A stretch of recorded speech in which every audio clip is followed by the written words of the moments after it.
영하 20도의 1월 한가운데 당신의 정원 한복판에 서 있다고 상상해 보십시오. 땅은 돌처럼 단단하게 얼어붙어 있습니다. 희미한 아침 햇살에 눈결정이 반짝입니다. 차가운 공기 속에서 당신의 숨결은 작은 구름을 만듭니다. 대부분의 사람들은 이제 아무것도 자라지 않고 자연은 깊은 잠에 빠졌으며 이 계절의 자급자족은 순진한 환상일 뿐이라고 믿습니다. 하지만 바로 이 순간, 당신이 그곳에 서 있는 동안에도 눈 덮인 아래에는 대부분의 사람이 보지도 이해하지도 짐작조차 하지 못하는 무언가가 숨겨져 있습니다. 그것은 생명이고 식량이며 실질적이고 손에 잡히는 독립입니다. 이 지구상에는 혹독한 겨울을 견뎌낼 뿐만 아니라 오히려 그것에 도전하는 식물들이 있습니다. 다른 식물들이 오래전에 포기했을 온도에서 번성하는 식물들입니다. 그저 살아남는 것에 그치지 않고 추위 속에서 더 강해지고 더 달콤해지며 더 저항력이 커지는 식물들입니다. 다른 모든 것이 실패하고 공급망이 붕괴하고 물가가 폭등하며 선반이 비었을 때 당신의 공급을 책임질 수 있는 식물들입니다. 오늘 당신은 이 조용한 생존 전문가 12가지를 만나게 될 것입니다. 단순히 영하 몇 도를 견디는 수준이 아니라 영하 35도까지 맞서는 식물들입니다. 당신의 정원과 삶, 그리고 안전을 근본적으로 바꿀 수 있는 식물들입니다. 진정한 자급자족이 중요하고 취약한 공급망과 치솟는 물가로부터 독립하는 법을 배우고 싶다면 지금 이 채널을 구독하고 알림 설정을 눌러 이 삶을 변화시키는 정보를 놓치지 마십시오. 끝까지 함께 하신다면 좋아요도 눌러주십시오. 마지막에 모든 것이 하나로 연결될 것이기 때문입니다. 왜 바로 이 12가지 식물이 위기에 강한 삶의 토대가 될 수 있는지, 왜 이들이 우연히 선택된 것이 아니라 하나의 시스템, 즉 독립의 시스템을 형성하는지 이해하게 될 것입니다. 우리는 안전을 새로 정의해야 하고 과거의 확신이 무너지고 있으며 우리 조부모님들이 당연하게 알았던 것들을 배워야 하는 시대에 살고 있습니다. 전쟁을 겪고 진정한 결핍을 알았으며 겨울을 난다는 것이 무엇을 의미하는지 이해했던 우리 조부모님들 말입니다. 그들은 땅속 깊이 파내려간 시원하고 어두운 뿌리 저장고를 가지고 있었습니다. 그들에게 겨울 정원은 사치가 아니라 생명보험이었습니다. 그들은 이름표와 날짜가 적힌 통조림 비축분을 정돈하여 꼼꼼하게 보관했습니다. 그들은 외부 세계가 얼어붙고 눈이 미터 단위로 쌓여 아무도 올 수 없을 때에도 식량을 제공하는 식물들을 알고 있었습니다. 이러한 지식은 단 2세대 만에 거의 사라졌습니다. 우리는 슈퍼마켓이 하루 24시간, 일주일 내내 항상 채워져 있는 것, 여기는 춥지만 스페인에서 채소가 오는 것, 12월에 딸기를 먹는 것이 당연한 것, 그리고 멀리 떨어진 보이지 않는 누군가가 우리의 식사를 챙겨주는 것에 익숙해졌습니다. 하지만 지난 몇 년은 우리에게 이러한 확신이 취약하고 부서지기 쉬우며 위험하고 기만적이라는 것을 가르쳐 주었습니다. 에너지 위기는 공급이 얼마나 빨리 붕괴할 수 있는지 보여주었습니다. 뒤엉킨 공급망은 우리의 눈을 뜨게 했습니다. 폭등하는 가격은 우리가 얼마나 취약한지 가르쳐 주었습니다. 이제 질문은 우리가 다시 기초에 집중해야 하는가가 아닙니다. 언제 시작하느냐입니다. 오늘입니까? 내일입니까? 아니면 내년입니까? 아니면 실제로 선반이 비어버리는 위기가 닥친 너무 늦은 때입니까? 겨울은 당신의 적이 아닙니다. 이것이 당신이 가장 먼저 이해해야 할 점입니다. 겨울은 엄격하고 끈질기지만 정직한 스승입니다. 겨울은 무엇이 작동하고 무엇이 작동하지 않는지 보여줍니다. 겨울은 쭉정이와 알곡을 가려내며 오늘 당신이 만나게 될 이 12가지 식물은 겨울의 가장 우수한 제자들입니다. 그들은 시험을 통과했습니다. 한 번이 아니라 수천 번, 수백 년, 수천 년에 걸쳐서 말입니다. Top 1. Kale. 시베리아에서도 재배될 정도로 강인한 식물부터 시작하겠습니다. 바로 케일입니다. 이 수수한 양배추류는 진화의 경이로움이자 적응의 승리입니다. 영하 15도에서 케일은 약해지거나 물러지거나 죽지 않습니다. 반대로 더 달콤해집니다. 왜일까요? 식물이 서리를 맞으면 세포가 어는 것을 방지하기 위해 전분을 당분으로 바꾸기 때문입니다. 식물학자들이 부동반응이라고 부르는 이 과정은 천재적일 정도로 단순하고 효과적입니다. 설탕은 빙판길의 소금처럼 세포에게 어는 점을 낮춥니다. 그 결과 첫 서리 이후에도 살아남을 뿐만 아니라 이전보다 훨씬 맛있는 채소가 됩니다. 더 부드럽고 더 달콤하며 쓴맛은 줄어듭니다. 케일은 영하 25도를 무난히 견디며 어떤 품종은 영하 30도까지도 버팁니다. 극한의 추위를 위해 특별히 개량된 윈터보나 나중에 더 자세히 다룰 검은색 파초 케일 같은 품종들이 있습니다. 늦여름에 씨를 뿌리고 9월에 아주 심기하면 겨울 내내 수확할 수 있습니다. 11월부터 3월까지 5개월 동안 신선한 채소를 먹을 수 있는 것입니다. 그저 겉잎을 따기만 하면 됩니다. 식물은 계속 자라며 중심부에서 새로운 잎을 만들어냅니다. 단 한 그루의 식물이 겨울 내내 정기적인 수확을 제공할 수 있습니다.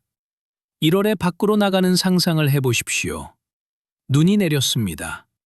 부츠 아래에서 눈이 바스락거립니다. 어두운 녹색의 곱슬거리는 잎에서 눈을 털어내고 신선한 채소를 수확합니다. 저장 공간도 통조림 작업도 전기가 필요한 냉동고도 필요 없습니다. 자연 그 자체가 냉장고입니다. 그뿐만이 아닙니다. 케일은 가장 영양가가 높은 채소 중 하나입니다. 비타민 K, 비타민 C, 칼슘, 철분이 가득합니다. 슈퍼푸드라는 용어가 유행하기 훨씬 전부터 이미 슈퍼푸드였습니다. Top 2. 겨울 양파.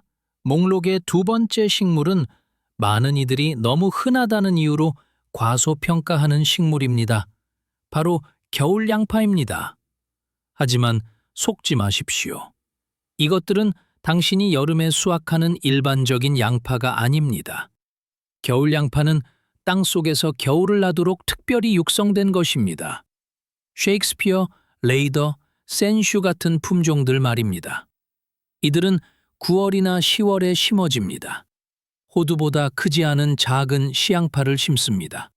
그러면 그것들은 땅 아래에서 겨울 내내 천천히, 꾸준히, 거침없이 자라납니다. 이들은 이른 봄, 종종 5월이나 심지어 4월 말에 수확할 준비가 됩니다. 당신이 다른 식물을 심을 생각조차 하기 몇 주 전입니다. 다른 사람들이 아직 밭밭을 준비하고 있을 때 당신은 이미 수확을 하고 있는 것입니다. 이것은 엄청난 이점입니다. 겨울 양파는 영하 30도까지 견딥니다. 심지어 제대로 익기 위해 추위가 필요합니다. 이것이 바로 춘화 현상의 원리입니다. 어떤 식물들은 완전히 발달하기 위해, 즉 영양생장에서 생식생장으로 넘어가 굴을 형성하기 위해 저온기, 즉 추위의 자극이 필요합니다. 자연은 수천 년에 걸쳐 이러한 메커니즘을 완성해 왔습니다. 당신은 그것을 이용하기만 하면 됩니다. 재배는 아주 간단합니다. 흙을 고르고 작은 양파를 약 5cm 깊이로 10-15cm 간격으로 심습니다. 그것으로 끝입니다. 겨울에 물을 줄 필요도 비료를 줄 필요도 없습니다. 양파는 그저 자신의 일을 할 뿐입니다. 봄이 되면 점점 더 튼튼해지는 초록색 싹을 보게 될 것입니다. 그리고 잎이 노랗게 변하며 쓰러지기 시작할 때가 바로 수확기입니다. 땅에서 뽑아 며칠 동안 말리면 몇 달 동안 먹을 양파가 생깁니다. 당신이 사지 않은 양파, 그 누구도 당신에게서 뺏어갈 수 없는 양파 말입니다. Top 3. 겨울 포스텔레인. 이제 흥미로운 순서입니다. 세 번째 식물은 겨울 정원의 보석임에도 불구하고 대부분의 사람들에게 완전히 생소한 식물입니다. 바로 겨울 포스텔레인으로 클레이토니아 또는 쿠바 시금치라고도 불립니다. 이 수수한 잎채소는 원래 북미, 더 정확하게는 알래스카에서 캘리포니아에 이르는 해안 지역이 원산지입니다. 알래스카의 금광 광부들이 괴혈병을 예방하기 위해 이 식물을 먹었습니다. 수많은 선원과 개척자들의 목숨을 앗아간 그 공포의 비타민C 결핍증 말입니다. 광부들은 이 풀이 겨울에도, 눈 속에서도, 추위 속에서도 자란다는 것을 알고 있었습니다. 겨울 포스텔레인은 다른 상추들이 얼음으로 변해버린 온도에서도 자랍니다. 영하 20도 정도는 문제없습니다. 낮이 짧고 밤이 긴 12월과 1월에도 식물은 계속해서 천천히 자랍니다. 지역과 정원의 미세 기후에 따라 간단한 냉상이나 부직포 아래 혹은 노지에서도 재배할 수 있습니다. 잎은 연하고 거의 다육질에 가까우며 아삭하고 고소하면서도 부드러운 맛이 납니다. 비타민C가 풍부하고 오메가3 지방산과 다양한 미네랄을 함유하고 있습니다. 그리고 가장 좋은 점은 겨울 포스텔레인은 스스로 씨를 뿌린다는 것입니다. 늦여름이나 초가을에 한 번만 심으면 매년 다시 돋아납니다. 봄에 꽃이 피고 아주 작은 씨앗이 맺혀 땅에 떨어지면 다음 가을에 다시 발아합니다. 스스로 유지되는 식량원을 갖게 되는 것입니다. 이를 아는 사람은 거의 없습니다. 대부분의 사람은 자급자족이라고 하면 힘든 노동, 끊임없는 파종과 정식을 떠올립니다. 하지만 겨울 포스텔레인처럼 당신 대신 일을 해주고 매년 그 자리에 있어주는 식물들도 있습니다. Top 4. 파초케일. 진정한 강인함을 상징하며 그 자체로 하나의 선원과도 같은 식물로 넘어가 보겠습니다. 파초케일 또는 블랙케일이나 카볼로네로라고도 불리는 식물입니다. 전통적으로 토스카나에서 재배되는 이 이탈리아 양배추류는 극심한 추위에 강할 뿐만 아니라 미적으로도 인상적입니다. 길고 좁으며 어두운 녹색에서 거의 검은색에 가까운 잎이 우아하게 위로 솟아오른 모습을 상상해 보십시오. 깃털처럼 보이며 거의 1m 높이까지 자랄 수 있는 이 식물은 자연이 만든 예술작품입니다. 파초케일은 영하 20도까지 견딥니다. 잘 자리 잡은 식물은 영하 25도까지도 버틴다는 기록이 있습니다.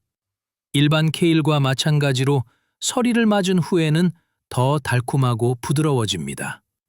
잎에서 쓴맛이 사라지고 연해집니다. 잎이 아직 작고 연할 때 베이비리프로 수확할 수도 있고 완전히 자라게 두어 인상적인 큰 잎을 수확할 수도 있습니다. 수프나 전골, 특히 전통적인 토스카나 요리인 리볼리타 데쳐서 냉동 보관입니다. 데쳐서 냉동 보관할 수도 있습니다.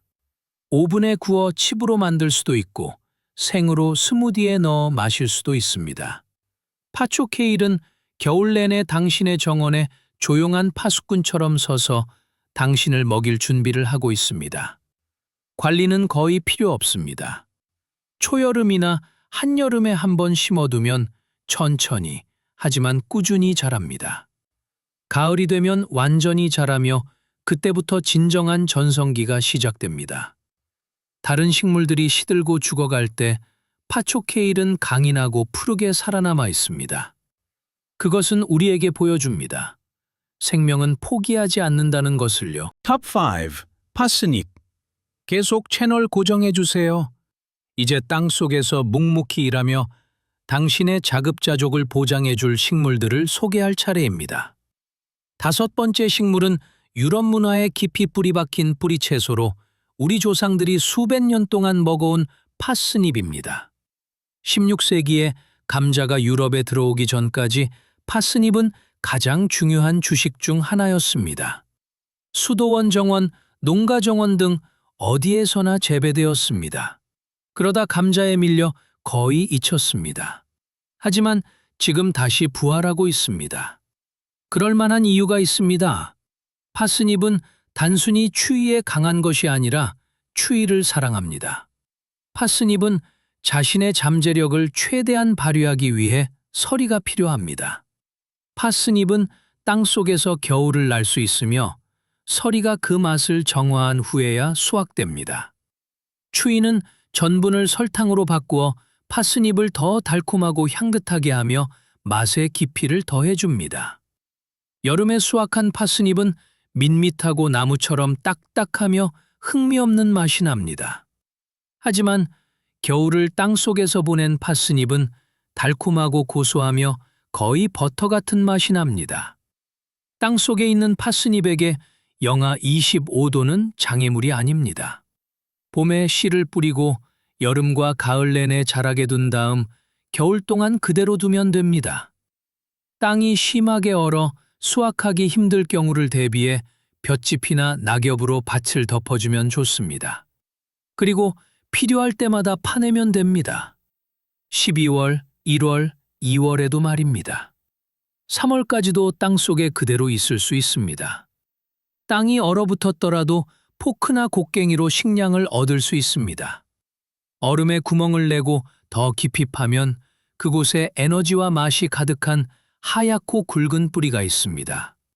파스닙은 인내가 보상받는다는 것을 가르쳐 줍니다. 또한 지구가 최고의 저장고라는 것도 가르쳐 줍니다. 파스닙을 지하실에 보관하면 시들고 품질이 떨어지는데 왜 굳이 꺼내 보관합니까? 그냥 자라난 곳에 그대로 두면 되는데 말이죠. 자연은 이미 완벽한 해결책을 가지고 있습니다. Top 6. 방울다다기 양배추. 6번째 식물은 겨울 요리의 고전이며 누구나 알지만 진정으로 가치를 인정받는 일은 드문 식물입니다. 바로 방울다다기 양배추입니다. 굵고 튼튼한 줄기를 따라 형성되는 이 작고 단단한 양배추 송이들은 내한성의 달인입니다. 방울다다기 양배추는 영하 15도에서 20도 정도를 가뿐히 견딥니다. 여기서도 같은 법칙이 적용됩니다. 서리가 맛을 더 좋게 만듭니다. 작은 송이들은 더 달콤해지고 쓴맛이 줄어들어 먹기에 더 즐거워집니다. 방울다다기 양배추는 인내가 필요한 식물입니다. 봄에 씨를 뿌리고 여름에 아주 심기를 한 다음 기다리고 또 기다려야 합니다. 식물은 천천히 자라며 먼저 높은 줄기를 형성하고 그 다음 잎겨드랑이에 작은 눈을 만듭니다. 이 눈들이 바로 방울다다기 양배추입니다. 가을이 되면 아래에서 위로 수확을 시작합니다. 가장 아래에 있는 송이들이 먼저 익습니다. 그것들을 수확하면 식물은 줄기 위쪽에서 계속해서 송이를 만들어냅니다. 단 한 줄기로 한 가족이 몇 주 동안 여러 번 식사를 할 수 있습니다. 한겨울에 하는 수확은 특별한 경험입니다. 밖으로 나가면 눈이 쌓여 있고 공기는 맑고 차갑습니다. 눈 속에서 작은 나무처럼 솟아오른 방울다다기 양배추 줄기를 봅니다. 신선하고 초록빛이 도는 단단한 송이를 떼어냅니다.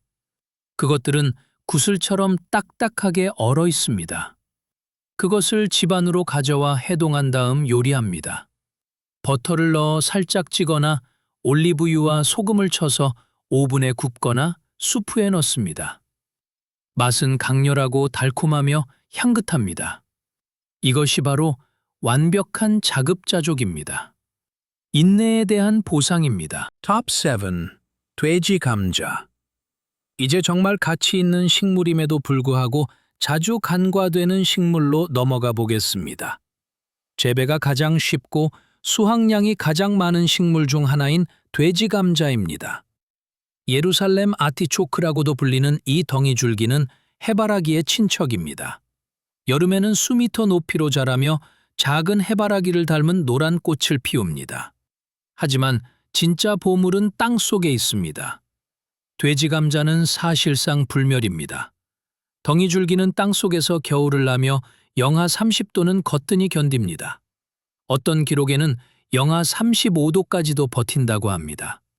가을에 심고 겨울 내내 완전히 잊어버렸다가 봄에 필요할 때 수확할 수 있습니다. 혹은 그냥 땅에 두고 1년 내내 필요할 때마다 캘 수도 있습니다.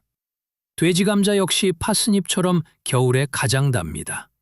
돼지 감자는 번식력이 매우 강해 거의 침입종 수준입니다. 땅에 남겨둔 작은 조각 하나가 다음 해에 새로운 식물이 됩니다.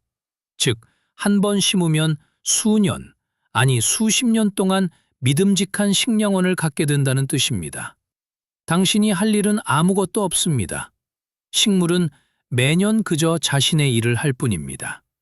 이것이 바로 자급자족의 궁극적인 형태입니다. 스스로를 돌보는 식물 말입니다. 덩이줄기는 고소하고 약간 달콤하며 흙내음이 납니다.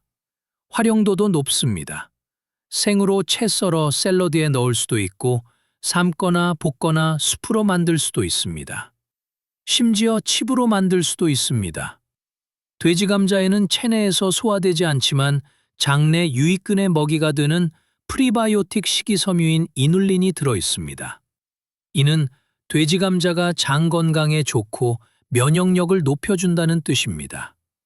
하지만 한꺼번에 너무 많이 먹으면 가스가 찰 수 있으므로 서서히 양을 늘려야 한다는 뜻이기도 합니다. 몸이 적응할 시간이 필요합니다. 돼지 감자는 진정으로 장기적인 안목을 가진 사람들을 위한 식물입니다. 자급자족이 매일 힘들게 일하는 것이 아니라 현명하게 계획하는 것임을 이해하는 사람들을 위한 것입니다. 한 번 심고 수년간 수확하십시오. 그것이 철학입니다. Top 8. 서양 고추냉이. 이것은 매우 중요합니다. 지금 여기서 어떤 일이 일어나고 있는지 이해하시겠습니까? 우리는 단순히 취미로서의 정원 가꾸기를 말하는 것이 아닙니다. 모든 것이 실패했을 때 작동하는 생존 전략에 대해 이야기하고 있습니다. 목록의 8번째 식물은 누구나 알지만 겨울에는 거의 사용하지 않는 식물입니다. 하지만 바로 그때 이 식물의 진정한 가치가 빛납니다. 바로 서양 고추냉이입니다. 이 맵고 톡 쏘는 뿌리는 온대 및 냉대 기후에서 자라며 영하 35도의 겨울도 견딥니다. 서양 고추냉이는 단순한 양념이나 로스트 비프, 훈제 생선의 곁들임 음식이 아닙니다. 서양 고추냉이는 천연 항생제이자 치료제이며 약입니다. 의료 서비스가 불확실해지거나 항생제가 부족하거나 구할 수 없는 시대에 서양 고추냉이 같은 식물은 금과 같습니다. 뿌리에는 향균 및 항바이러스 작용을 하는 맵고 휘발성 있는 화합물인 겨자유가 들어 있습니다. 이것은 면역 체계를 강화하고 호흡기 감염을 도우며 부비동염 증상을 완화합니다. 우리 조부모님들은 이를 알고 있었습니다. 정원에 서양 고추냉이를 키우며 가을과 겨울에 파내어 신선하게 갈아서 꿀과 섞어 감기약으로 썼습니다. 한 번 심으면 매년 계속 자랍니다. 다년생 식물로 여름에는 크고 넓은 잎을, 땅 속에는 굵고 긴 뿌리를 만듭니다. 가을과 겨울에 잎이 죽으면 뿌리를 캡니다. 씻고 껍질을 벗겨 신선하게 갈아 사용하십시오. 냄새는 코를 찌르고 매워 눈물이 날 정도입니다. 하지만 바로 그 매운맛이 약입니다. 서양 고추냉이는 소량으로 생으로 먹을 수 있습니다. 갈아서 식초나 크림과 섞어 소스로 쓸 수도 있습니다. 말려서 가루로 만들어 양념으로 보관할 수도 있습니다. 그리고 약으로 쓸 수도 있습니다. 감기에는 꿀과 함께 갓 갈아낸 것을 쓰고 근육통에는 찜질용으로, 가정용 상비약으로는 팅크제로 만들어 사용합니다. 서양 고추냉이는 가르쳐 줍니다. 매운맛은 생존 의지입니다. 매운맛은 방어입니다. 매운맛은 생명입니다. Top 9. 비타민 나무. 9번째 식물은 예상치 못했을 수도 있지만 위기에 강한 정원이라면 절대 빠져서는 안 될 열매입니다. 바로 비타민 나무입니다. 가시가 많고 까다롭지 않은 이 관목은 해안 지역이나 산맥의 극한 조건에서 자주 자랍니다.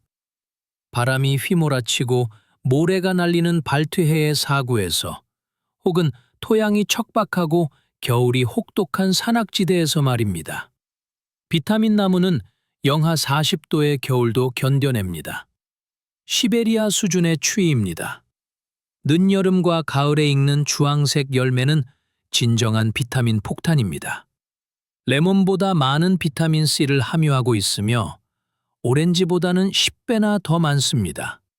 피부와 면역체계에 중요한 비타민 E도 들어있습니다. 다른 식물에서는 거의 찾아볼 수 없는 희귀한 오메가 텔분 지방산도 함유하고 있습니다. 비타민 나무는 단순한 식품이 아니라 약입니다. 열매와 씨앗에서 추출한 오일은 수세기 동안 전통의학에서 사용되어 왔습니다. 상처 치유, 피부 문제 개선, 면역력 강화에 쓰였습니다. 비타민 나무는 미래를 위한 투자입니다. 첫 수확까지 2~3년이 걸리지만 그 이후에는 매년 8월과 9월에 풍성한 수확을 거둘 수 있습니다. 가지마다 주황색 열매가 빽빽하게 매달려 거의 타오르는 듯한 빛을 발합니다. 다만 열매가 부드러워 잘 터지고 가지에 가시가 있어 수확이 쉽지 않습니다. 어떤 이들은 가지째 잘라 냉동한 뒤 열매를 털어내기도 합니다. 또 어떤 이들은 특수빗을 사용하거나 천을 깔고 가지를 흔듭니다. 열매는 매우 쉬어서 생으로 많이 먹기에는 무리가 있습니다. 하지만 가공하면 정말 맛있습니다. 즙을 짜서 꿀이나 설탕으로 단맛을 내거나 잼을 만들 수 있습니다. 말려서 뮤슬리에 넣어 먹을 수도 있고 시럽, 리큐어, 처트니로 만들 수도 있습니다. 가능성은 무궁무진하며 이 관목 자체로도 추가적인 이점이 있습니다. 바람막이 역할을 하여 더 연약한 식물들을 보호해 줍니다. 뿌리는 공기 중의 질소를 고정하여 토양을 비옥하게 만듭니다. 새와 곤충들에게 서식지를 제공하기도 합니다. 비타민 나무는 우리에게 보여줍니다. 회복력에는 여러 얼굴이 있다는 것을요. 한 식물이 단지 식량을 제공하는 것 이상의 일을 할 수 있다는 사실을 말입니다. Top 10. 부추, 슈니틀라우흐. 10번째 식물로 가보겠습니다. 너무나 소박해 보여서 그 힘을 쉽게 간과할 수 있는 허브입니다. 바로 부추입니다. 네, 부추입니다. 당신이 그저 요리의 고명이나 쿼크치즈, 감자 요리에 곁들이는 장식 정도로만 알고 있는 그 가늘고 초록색인 줄기 말입니다. 하지만 부추를 과소평가하지 마십시오. 이 식물은 보기보다 훨씬 강합니다. 부추는 다년생이며 영하 25도는 가뿐히 견디고 어떤 품종은 그 이상도 버팁니다. 겨울이 되면 지상부는 죽고 초록색 줄기는 갈색으로 변해 시들지만 땅속에 알뿌리를 지어 자라는 작은 구근들은 살아 있습니다. 그것들은 휴식하며 기다리다가 이른 봄 종종 눈이 가시보단 통임보습니다. 그것들은 휴식하며 기다리다가 이른 군종마구 물러습니다. 그것들은 중종은 중종둔이하며 셈이다 만연을 섬단 마늘 무엠성령즈그 열을 뿌리들무다. 다시 싹을 틔웁니다. 부추는 초록색 생명력을 보여주는 가장 첫 번째 식물 중 하나입니다. 겨울이 끝나고 새로운 주기가 시작된다는 신호입니다. 부추는 창가에서도 쉽게 겨울을 날 수 있습니다. 그러면 1년 내내 신선한 초록 채소를 즐길 수 있습니다. 가을에 화분으로 옮겨 집안에 두면 여름보다는 느리지만 꾸준히 자랍니다. 필요할 때마다 줄기를 잘랐으면 다시 자라납니다. 작은 부추 화분 하나가 당신을 몇 달 동안 먹여 살릴 수 있습니다. 부추는 단순한 양념이 아니라 건강에도 좋습니다. 비타민 C, 비타민 K, 철분이 들어 있습니다. 항균 작용을 하고 소화를 도우며 면역 체계를 강화합니다. 게다가 재배가 너무나 쉽고 까다롭지 않아 초보자도 성공할 수 있습니다. 부추는 우리에게 상기시켜 줍니다. 작은 것에도 큰 힘이 있다는 사실을요. 겸손한 식물도 큰 차이를 만들 수 있다는 것을 말입니다. Top 11. 미어콜. 11번째 식물은 아직 널리 알려지지 않았지만 반드시 알려져야 할 진정한 보석과 같은 식물입니다. 바로 미어콜입니다. 원래 대서양과 발트해 연안에서 자라는 이 채소는 추위에 매우 강해 영하 25도까지 견딥니다. 학명으로 크람베 마리티마인 미어콜은 두껍고 다육질인 청록색 잎과 초여름에 피는 하얀 꽃을 가진 다년생 식물입니다. 미어콜은 과거 영국과 북유럽, 특히 18세기와 19세기에 널리 재배되었습니다. 다른 채소를 구할 수 없는 이른 봄에 수확되는 귀한 채소였습니다. 아스파라거스와 비슷하게 어둠 속에서 싹을 틔워 연하고 하얀 줄기를 얻었습니다. 이 줄기를 쪄서 버터와 함께 내놓았고 고급 요리로 거래되었습니다. 그러다 다른 채소들에 밀리고 산업화된 농업에 밀려 잊혔었습니다. 오늘날 미어콜은 잊힌 강인한 식량작물을 찾는 사람들 사이에서 다시 주목받고 있습니다. 미어콜은 다년생이라 관리가 거의 필요 없고 소금기 있는 토양, 바람, 가뭄, 그리고 추위에도 강합니다.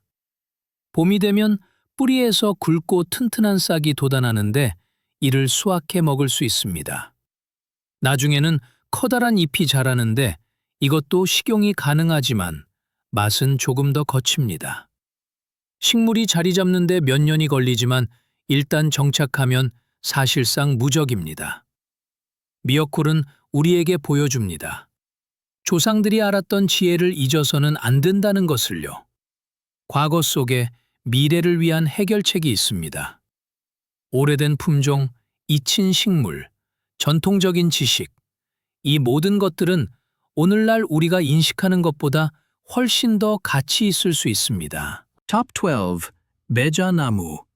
그리고 마지막 12번째 식물은 식량이자 약이며 동시에 보호막이 되어주는 식물입니다. 바로 메자나무입니다. 가시가 많고 빽빽한 이 관목은 가을의 작은 보석처럼 가지에 매달린 선명하고 붉으며 긴 열매를 맺습니다. 학명으로 베르베리스 불가리스인 메자나무는 영하 35도의 겨울을 견디며 모래에서 진흙까지, 산성에서 알칼리성까지 거의 모든 토양에서 자라고 관리가 거의 필요 없습니다. 그저 내버려 두어도 스스로 자라며 수확물을 내어주는 관목입니다. 열매는 월귤처럼 매우 시큼합니다. 생으로 많이 먹지는 않지만 가공하면 맛있고 영양가도 높습니다.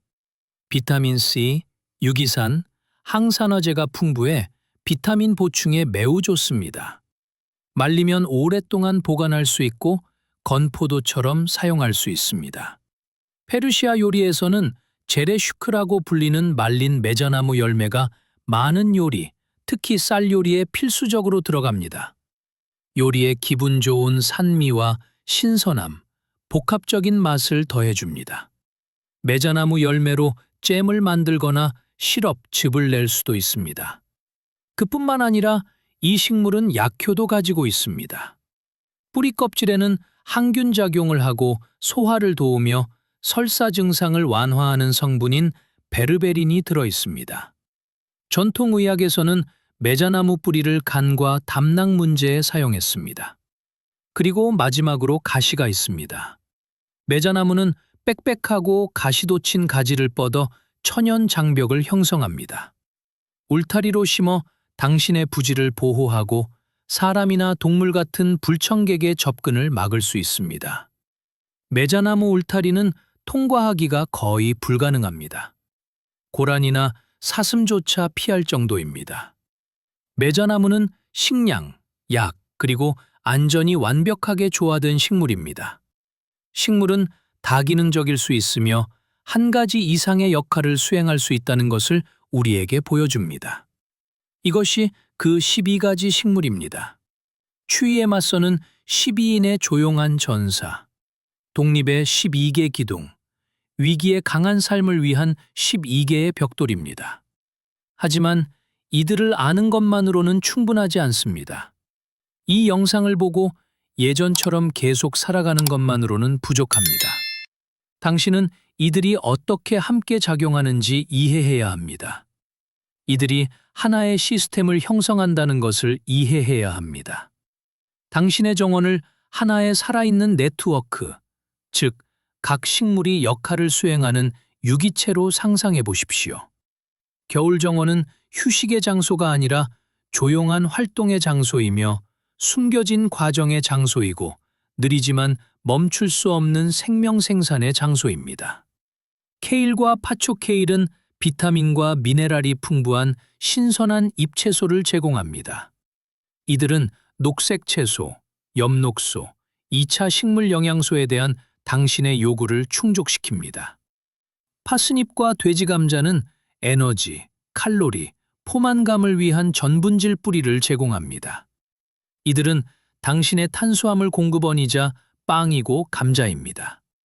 겨울 양파와 부추는 요리의 풍미와 맛을 책임지며 먹는 행위를 단순히 영양 섭취 이상으로 만들어주는 작은 즐거움을 제공합니다. 비타민 나무와 매자나무는 당신의 비타민 요구량, 특히 겨울철 감기를 예방하고 면역 체계를 강화하는 데 중요한 비타민 C를 책임집니다. 서양 고추냉이는 면역 체계를 추가로 강화하고 항균 작용을 하는 천연 상비약입니다. 겨울 포스텔레인과 미어쿨은 다양한 맛과 영양소로 당신의 식단을 보완합니다. 방울다다기 양배추는 단 한 그루의 식물로 몇 주 동안 수확을 가능하게 하며 인내를 가르치고 풍요로움으로 보답합니다. 이 식물들은 무작위로 선택된 것이 아닙니다. 이들은 함께 작동하는 공급 네트워크, 즉 시스템을 형성합니다. 이들을 조합하여 정원에 모두 갖춘다면 당신은 겨울 내내 식량을 공급받을 수 있습니다. 물론 모든 것을 자급할 수는 없겠지만 식단의 큰 부분을 책임질 수 있을 것입니다. 다른 사람들이 슈퍼마켓에 가야 할 때 당신은 신선한 채소를 가질 것입니다. 다른 사람들이 영양제에 의존할 때 당신은 비타민을 가질 것입니다. 당신은 스스로 생산하고 수확한 식량을 가질 것이며 그 누구도 빼앗을 수 없는 안전함을 누릴 것입니다. 그리고 여기서 당신이 정말로 이해해야 할 핵심적인 포인트가 있습니다. 이 식물들은 시작일 뿐입니다. 이들은 하나의 예시입니다. 이들은 당신에게 회복력의 원칙, 적응의 원칙, 자연과 맞서지 않고 자연과 함께 일하는 법이라는 근본적인 개념을 보여줍니다. 자연은 극한의 조건에 대한 해결책을 개발하기 위해 수백만 년 동안 노력해왔습니다. 서리, 열기, 가뭄, 홍수, 바람, 그늘 등 모든 것에는 그에 적응하여 살아남는 것을 넘어 번성하는 식물들이 있습니다. 당신이 아무것도 잘할 수 없다고 믿는 조건에서도 자라는 식물들입니다. 당신의 과업은 이러한 식물들을 찾아내고 재배하고 활용하는 것입니다. 오늘 당신이 배운 12가지 식물은 당신의 길잡이입니다. 이들은 당신에게 말합니다. 가능하다고 말입니다. 날씨가 춥고 어둡고 어려워 보일지라도 스스로를 부양하는 것은 가능합니다. 그리고 이 원칙을 이해했다면 더 나아갈 수 있습니다. 더 많은 내한성 식물들을 찾아볼 수 있습니다. 예를 들어 영하 15도까지 견디는 상추, 역시 추위에 강한 미즈나, 미브나 같은 아시아 채소들, 쪽파처럼 맛이 나며 겨울 내내 수확할 수 있는 층층 양파, 눈 속에서도 자라는 쇠비름 등이 있습니다. 목록은 길고 자연은 당신이 어디를 찾아야 할지 안다면 관대합니다. 이것이 당신 개인에게 무엇을 의미하는지 생각해 보십시오. 당신은 더 이상 당신을 저버릴 수 있는 시스템에만 의존하지 않습니다. 당신은 더 이상 당신이 이해하지도 통제하지도 못하는 기계 속의 톱니바퀴가 아닙니다. 당신은 더 이상 수동적으로 기다리고 희망하기만 하는 소비자가 아닙니다. 당신은 생산자가 됩니다. 당신은 창조자가 됩니다. 당신은 말 그대로 자신의 삶을 자신의 손으로 직접 꾸려나갑니다. 흙을 만지는 당신의 손, 씨를 뿌리고 심고 수확하는 당신의 손 말입니다. 이것은 과장이 아니며 낭만화도 아닙니다. 현실입니다. 당신이 땅에 심는 이 식물 하나하나가 자기 결정권의 행사입니다. 당신이 뿌리는 씨앗 하나하나가 독립을 위한 결정입니다. 한겨울의 수확 하나하나가 당신이 할 수 있다는 증거이며 당신이 무력하지 않고 당신의 삶과 공급을 통제할 수 있다는 증거입니다. 선택은 당신의 몫이며 그것은 바로 오늘 시작됩니다. 지금 이 순간 시작됩니다. 모든 것을 한꺼번에 할 필요는 없습니다. 내일 당장 12가지 식물을 모두 심을 필요도 없습니다. 작게 시작할 수 있습니다. 매우 쉽고 튼튼하며 생산적인 케일 한 종류로 시작해 보십시오. 아니면 일손이 거의 들지 않고 봄에 보답해주는 겨울 양파로 시작해 보십시오. 아니면 한 번 심으면 몇 년 동안 수확하는 돼지 감자로 시작해 보십시오. 일단 시작하십시오. 그것이 가장 중요한 단계입니다. 첫 번째 단계는 행동하기로 결정하는 것입니다. 그러고 나서 당신은 배우고 경험을 쌓고 당신의 정원과 기후, 토양에서 무엇이 작동하는지 확인하게 됩니다. 실수를 할 수도 있지만 그것은 정상이며 과정의 일부입니다. 모든 식물이 살아남지는 못할 것이고 모든 수확이 풍성하지는 않을 것입니다. 하지만 당신은 배우게 되고 해가 갈수록 더 나아질 것입니다. 매년 더 많은 것을 이해하게 되고 더 독립적이 될 것입니다. 이 영상이 당신의 눈을 뜨게 했다면, 겨울에도 자급자족이 가능하다는 것을 깨달았다면, 당신이 찾는 안전을 줄 수 있는 식물들이 있다는 것을 알게 되었다면 지금 이 채널을 구독하십시오. 알림 설정을 눌러 앞으로의 삶을 변화시킬 정보들을 놓치지 마십시오. 이것은 시작일 뿐이기 때문입니다. 배워야 할 기술, 식물, 전략들이 너무나 많습니다. 당신이 신뢰하고 독립적이 되도록 돕고 싶은 사람들과 이 영상을 공유하십시오. 가족, 친구, 이웃과 나누십시오. 우리는 자급자족이 단순한 취미가 아니라 생명보험임을 이해하는 사람들의 공동체, 서로를 지원하고 지식을 나누며 함께 강해지는 공동체가 필요합니다. 추위는 적이 아닙니다. 이 점을 다시 한번 강조하고 싶습니다. 정말 중요하기 때문입니다. 추위는 엄격하고 가혹하지만 정직한 스승입니다. 추위는 무엇이 정말 강한지, 무엇이 정말 작동하는지, 어떤 식물이 생존의 진심인지를 보여줍니다. 그리고 오늘 당신이 만난 이 12가지 식물은 이 스승이 가졌던 가장 우수한 제자들입니다. 그들은 수천 번, 수백 년, 수천 년에 걸쳐 시험을 통과했습니다. 그들에게 배우십시오. 그들을 심고 가꾸십시오. 비록 그들에게 보살핌이 거의 필요하지 않더라도 말입니다.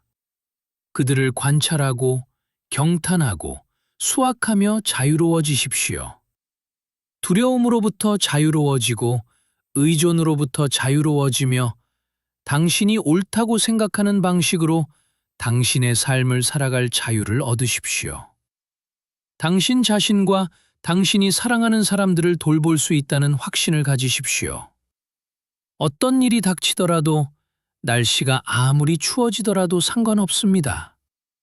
당신은 준비되어 있습니다. 당신은 무엇을 해야 할지 알고 있습니다. 당신은 도구를 가졌고 지식을 가졌습니다. 이제 당신에게 필요한 것은 행동하려는 의지뿐입니다. 그리고 저는 당신이 이미 그 의지를 가지고 있다는 것을 압니다. 그렇지 않았다면 지금까지 이 자리에 남아있지 않았을 것이기 때문입니다. 이러한 통찰이 당신의 정원에 있는 식물들을 바라보는 방식을 바꾸어 놓았다면 저희 채널을 구독해 주십시오. 우리는 사람들이 묻어버리려 했던 역사를 발굴합니다. 미래를 심으십시오. 다음 보물도 곧 공개될 예정입니다. 잊지 말고 좋아요를 누르고 이 채널을 구독하여 성장하는 독립 공동체의 일원이 되어 주십시오.